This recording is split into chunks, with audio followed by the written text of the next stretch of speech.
So a couple little tricks I've been doing when I'm cutting my supports lately.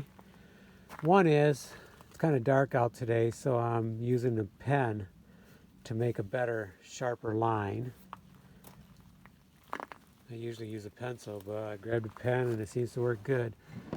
So the second little trick I'm doing is using the skill saw, the portable, to start my cut.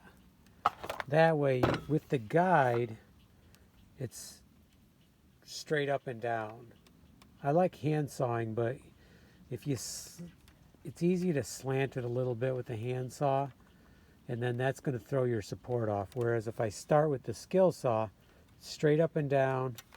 I also marked my little gauge here better with a little ink, and then a marker, I should say, because it was hard to see. So that makes it a little bit better.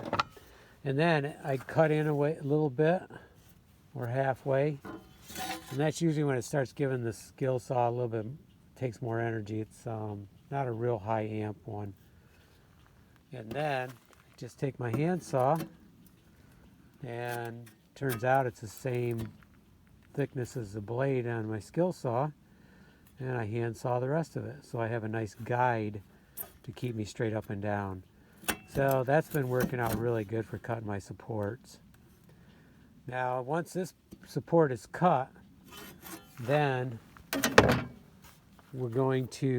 pretty sure this angle has to change because the roof angle changed. So even though I'm cutting this real careful and everything, it's going to have to be cut again. I'm quite sure it's this one. We'll figure it out when we go test it.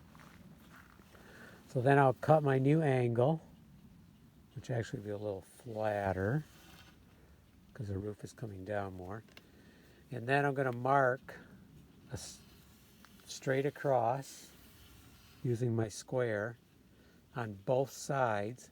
And then I'll take it in, and on my router table I have a mark, and I'll put this mark on that mark, and my routering will start about right here.